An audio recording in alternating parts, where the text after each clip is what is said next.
Hello friends, welcome to my YouTube channel at the rate Maximize Maths. If you are new in channel, please like the video, share, comment and press the bell icon. Then you get all notifications of my videos. My name is Varun Mahajan, PGT Mathematics teacher. Okay, जैसे कि आप सब जानते हैं, हमने conic section शुरू करा हुआ है। हमने पहले सर्कल डिस्कस करा, पैराबोला डिस्कस करा, देन हमने एलिप्स डिस्कस करा। तो आज हम लास्ट टॉपिक डिस्कस करने जा रहे हैं कॉनिक सेक्शन का, जो है हाइपरबोला।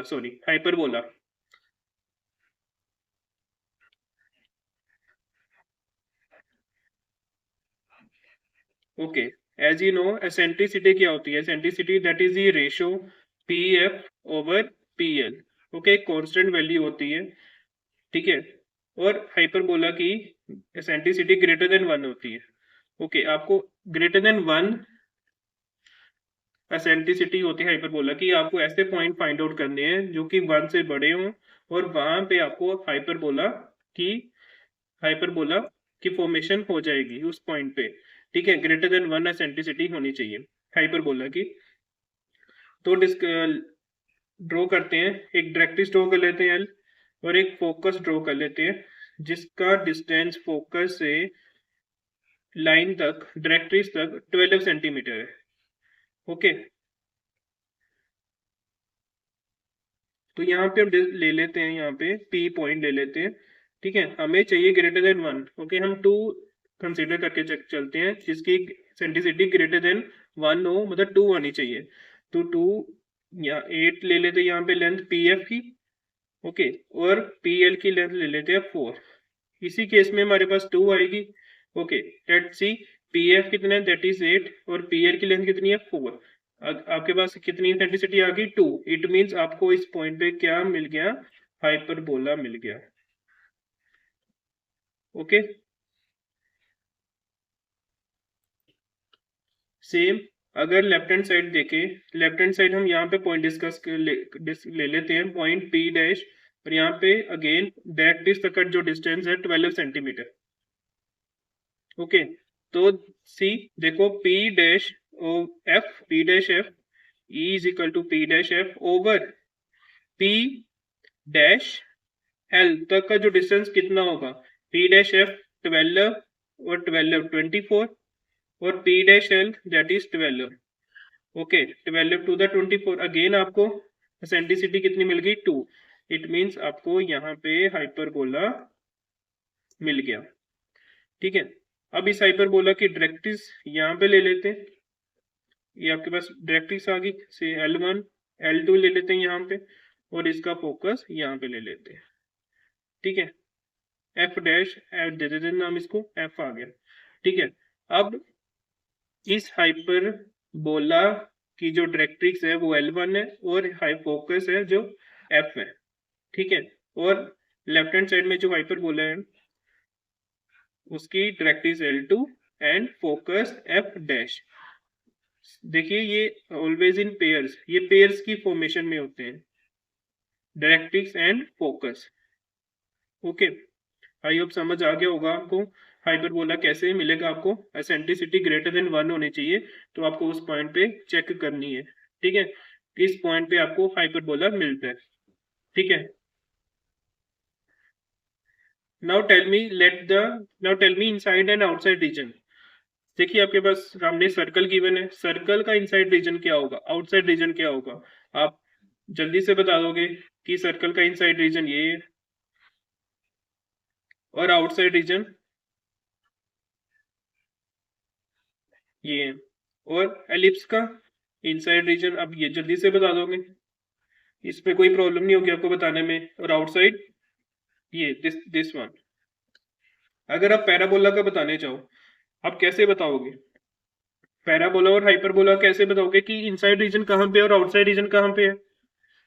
ओके, आपको एक कॉन्सेप्ट क्लियर करना पड़ेगा इनसाइड और आउटसाइड रीजन का, कि इनसाइड रीजन वो है जहां पे टेंजेंट ड्रॉ नहीं होती, जहां पे टेंजेंट ड्रॉ नहीं होती। ओके, इनसाइड टेंजेंट तो ड्रॉ नहीं हो सकती, इट मींस ये क्या है आपका इनसाइड रीजन, और ये आउटसाइड, ठीक है। अब हाइपरबोला में कहां पे टेंजेंट ड्रॉ नहीं हो सकती, यहाँ पे, तो ये इनसाइड होगा, ठीक है, और यहाँ पे इनसाइड रीजन, और ये सारा एरिया जो है आउटसाइड है, आउटसाइड रीजन है ये, आउटसाइड रीजन। ठीक है, लेट्स सी आप यहाँ पे, आप आउटसाइड तो टेंजेंट ड्रॉ हो ही सकती है, अब पैराबोला पे आप टेंजेंट ड्रॉ कर सकते हो, टेक अ पॉइंट आउटसाइड, सी यहाँ पे टेंजेंट ड्रॉ होगी। अगर आप यहाँ पे पॉइंट लेते हो आउटसाइड में, तो यहाँ से आप टेंजेंट ड्रॉ कर सकते हो। ठीक है, आई होप आपको सबको समझ आ गया होगा कहाँ पे इनसाइड रीजन होता है, कहाँ पे आउटसाइड होता है। ठीक है, नेक्स्ट देखते हैं अपनी इंपॉर्टेंट टर्म्स हाइपरबोला की। ठीक है, तो ये है फोकस के coordinate a e comma 0 and S dash minus a e comma 0, vertex a comma 0, a dash minus a comma 0, और यहाँ पे बी के कोऑर्डिनेट 0 कोमा बी और b dash 0 comma minus b. ठीक है, एस एस डैश क्या focus, a dash क्या vertex. Okay, अब यहाँ पे टू एक्सिस हैं, x axis and y axis. there are two there are two axiometry, one is x axis, x dash axis, and other one is y dash axis. okay, अब x dash axis को क्या बोलते हैं, transverse axis, transverse axis, and y dash को conjugate axis. Okay, और यहाँ पे आपका सेंटर पॉइंट मिल जाएगा जहां पे ट्रांसवर्स एक्सिस और कंजुगेट एक्सिस मीट होते हैं। ठीक है, आपने सर्कल का सेंटर देखा, एलिप्स का सेंटर देखा, हाइपरबोला का सेंटर भी है, बट पैराबोला का सेंटर नहीं होता। ठीक है, पैराबोला के केस में सेंटर एग्जिस्ट नहीं करता। नेक्स्ट देखो, डबल ऑर्डिनेट्स क्या होते हैं, ये हमने एलिप्स में भी डिस्कस कर रहा था। डबल ऑर्डिनेट्स क्या होते हैं, जो परपेंडिकुलर होते हैं ट्रांसवर्स एक्सिस के। किसके परपेंडिकुलर होते हैं, ट्रांसवर्स एक्सिस के। ओके, और फोकल कोड क्या होती है, फोकल कोड जो होती है वो ऑलवेज पास करती है फोकस से, ऑलवेज पास करती है फोकस से। ओके,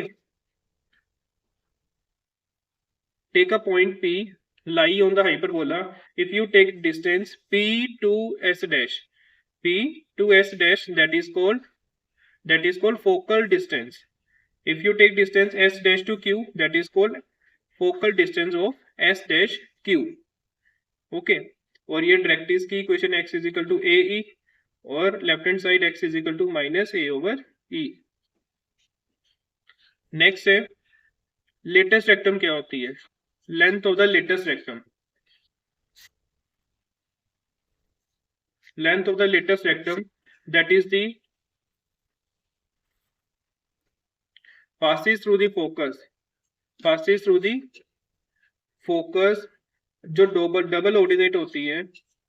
ठीक है, जो डबल ऑर्डिनेट होती है उसे कहते हैं लेंथ ऑफ लेटेस्ट रेक्टम, और ये फोकस से पास करती है, और इस लेंथ को क्या बोलते हैं, डबल ऑर्डिनेट इस बोलते हैं, that is the length of the latus rectum. Same in this case left hand side. Okay, see यहाँ पे डायग्राम गिवन है हाइपरबोला के, ये सेंटर पॉइंट आ गया आपका। ठीक है, यहाँ पे वर्टेक्स आ गया, और ये फोकस, और ये यहाँ पे वर्टेक्स, और यहाँ पे फोकस इस साइड। ठीक है, एक और चीज बता दूं, आप बताओ हाइपरबोला कितने हैं यहाँ पे, आप होगे दो, यहाँ पे दो हाइपरबोला नहीं है, एक ही हाइपरबोला है। ये हाइपरबोला की ब्रांचेस हैं, these are the branches of hyperbola, these are the branches of hyperbola. जैसे आप स्कूल में पढ़ते हो, जैसे आप कहते हो एक स्कूल की ब्रांच यहाँ पठानकोट में है, या एक ब्रांच कठुए में है। ठीक है, these are the branches of hyperbola, एक ही हाइपरबोला है ये।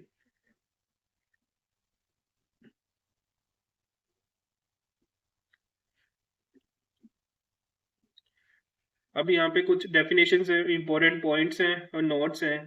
हाइपरबोला की डेफिनेशन दे रखी है और कुछ पॉइंट डिस्कस करे हुए हैं। Two fix points are called foci of the hyperbola. Okay, the midpoint of the line segment joining the foci is called center of hyperbola. Line through the foci, जो line foci से पास करती है उसे क्या बोलते हैं, transverse axis. And line through the centre, जो centre से पास करे और परपेंडिकुलर और ट्रांसवर्स एक्सिस के, उसे बोलते हैं conjugate axis. Okay, and point at which hyperbola intersect transverse axis are called vertices of the hyperbola.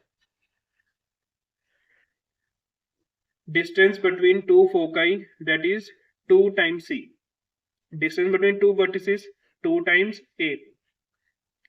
And length of conjugate axis 2 times b. Again eccentricity E is equal to, it is a ratio c over a, that is called eccentricity is hyperbola. Eccentricity is greater than or equal to a, never less than 1. जो foci के distance होता है कहां से होता है, centre से, from the centre to a ई। अब यहाँ पे कुछ रिजल्ट्स हैं हाइपरबोला के, स्टैंडर्ड रिजल्ट है यहाँ पे जो आपको यूज होंगे सम्स को सोल्व करने में। X square over a square minus y square over b square equals to 1, ठीक है। और यहाँ पे बी और ए और सी का रिलेशन दे रखा है, b square is equal to c square minus A square. अब ये भी यूज कर सकते हो और ये भी यूज कर सकते हो, b square is equal to A square bracket e square minus 1, ठीक है। सेंटर आपको पता है 0 0 ही होंगे, ठीक है।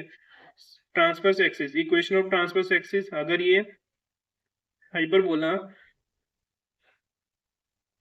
लाई करता है, ठीक है, इस वाले में, इस स्टैंडर्ड फॉर्म में, तो आपके पास ट्रांसवर्स एक्सिस इक्वेशन क्या होगी, y इज इक्वल टू 0, और कंजुगेट एक्सिस की equation x is equal to 0, और लेंथ और पता है आपको ट्रांसवर्स कंजुगेट की, फोकाई के कोऑर्डिनेट भी पता है, वर्टिसेस के कोऑर्डिनेट भी पता है, equation of directrix is plus minus a over e, and length of latus rectum that is 2b square over a।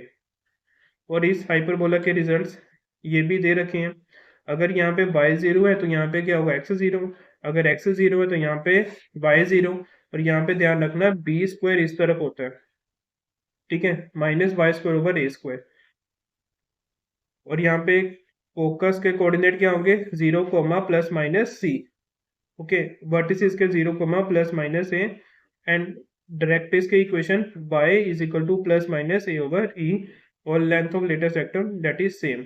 Ellipse के केस में भी सेम थी, हाइपरबोला के केस में भी सेम है। अब हम कुछ क्वेश्चन डिस्कस करेंगे on the hyperbola.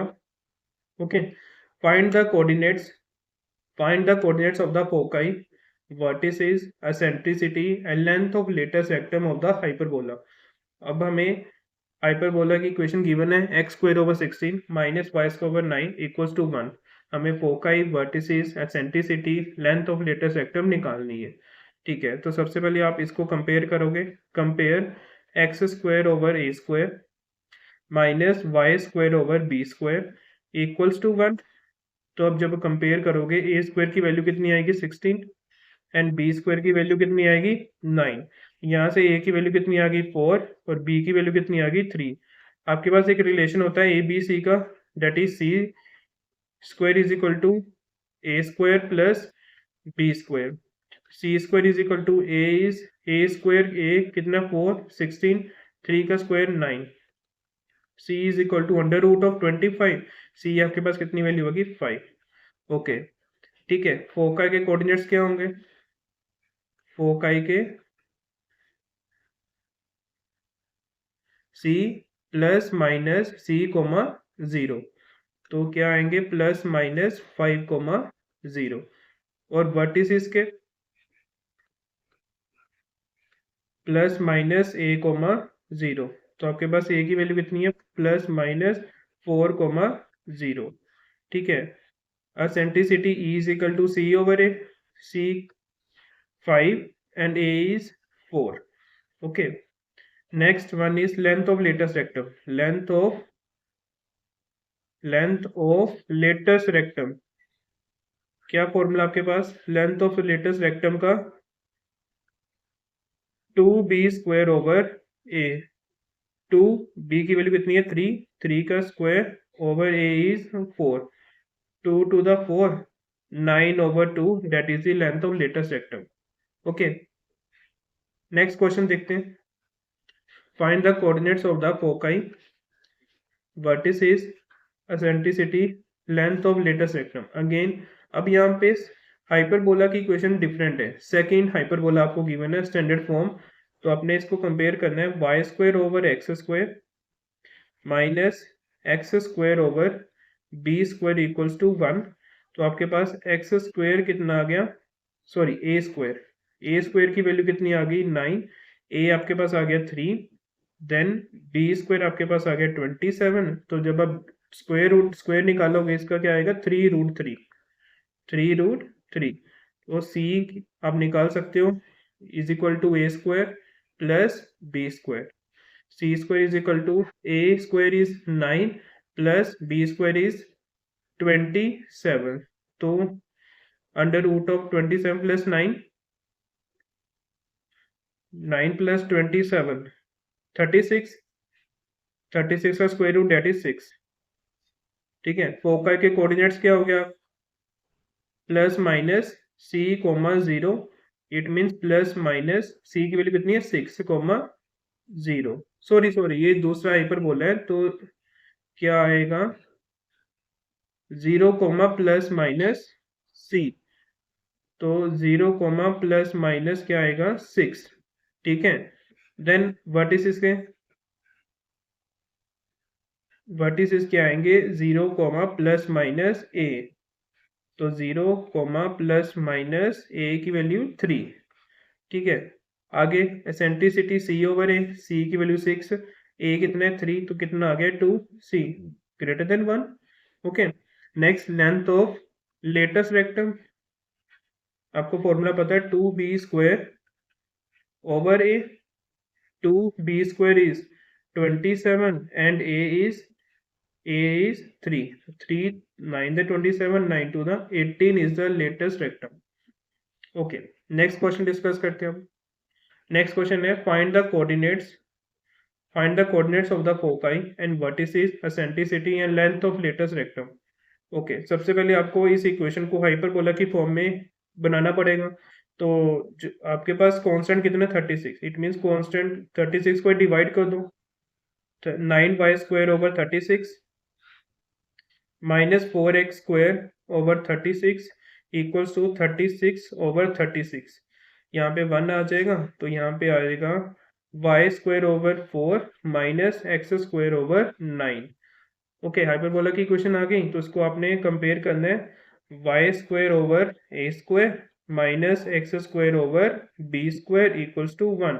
A square आपके पास आ गया 4, ए की वैल्यू आ गई 2, similarly b square equals to 9 and b is equal to 3। अब c निकाल लो, c square is equal to under root of a square plus b square, c is equal to under root of a square is 4 plus 9 square, b square is 9 under root 13। Okay, अब eccentricity E is equal to c over a, c is root 13 and a is 2, that is eccentricity and length of latest rectum,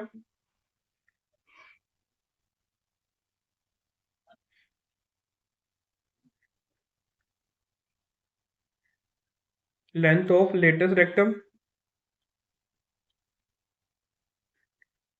2b square over a, 2b square is 9 over a is 2, 2 से 2 cancel. Okay, आपके पास length of latus rectum कितनी आ गई 9। ये आपका question number 3। Next question discuss करते हैं, find the coordinates of the foci, coordinates of the foci, vertices, eccentricity, length of latus rectum. अब 16x स्क्वायर, इसको भी हाइपरबोला की इक्वेशन में बनाना पड़ेगा, divide by 576 minus 9y square over 576 equals to 576 over 576। यहाँ पे क्या आएगा 1, और यहाँ पे x square over minus y square over, ये आप डिवाइड करके देख लो क्या आता है।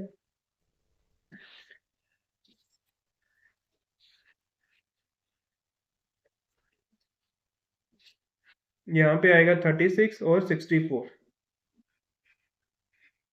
ठीक है, अब आपने कंपेयर करना है हाइपरबोला से, a square is equal to 36, a कितना आ गया 6 and b square is equal to 64, तो बी की वैल्यू कितनी आ गई 8। देन आप सी निकाल लो, under root of A square plus B square equals to A square is 36 B square is 64, I think 100 का स्क्वायर रूट क्या होता है, दैट इज 10।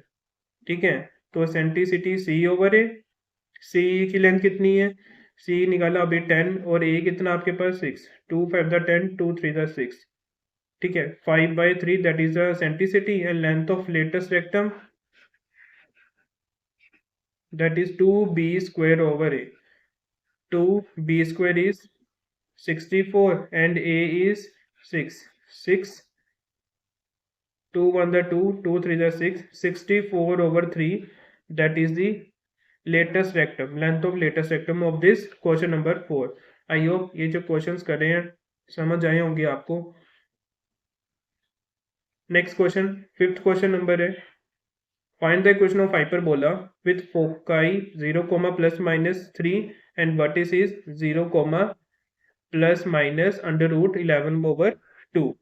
ठीक है, तो अब को c की वैल्यू गिवन है 3 और a की वैल्यू गिवन है √11/2। अब c स्क्वायर कितना आ गया आपके पास 9 एंड a स्क्वायर कितना आ गया आपके पास 11/4।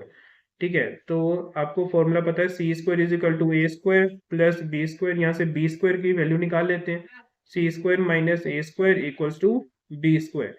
सी square is 9, A square is 11/4 equals to B square. तो taking LCM 4 36 minus 11 equals to B square. B square की वैल्यू कितनी आ गई 25/4। ओके, ये आप सब्स्टिट्यूट कर दो। अब देखो 0, ±3, इट मीन्स ये सेकेंड हाइपरबोला है। इट मीन्स यहाँ पे क्या आएगा, यहाँ पे आएगा वाई स्क्वायर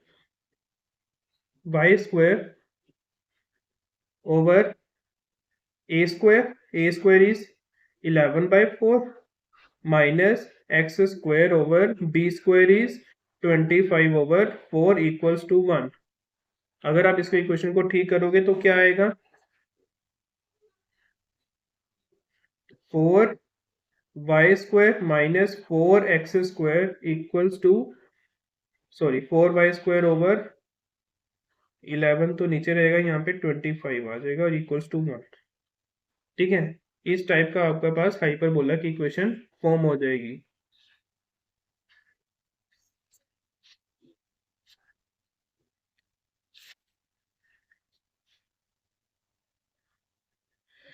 अगर आप इसका एलसीएम लेते हैं 25 और 11 का, तो आपके पास आएगा 100y² minus 44x² equals to 25 into 11 that is 275। इस टाइप के इक्वेशन आपके पास फॉर्म हो जाएगी।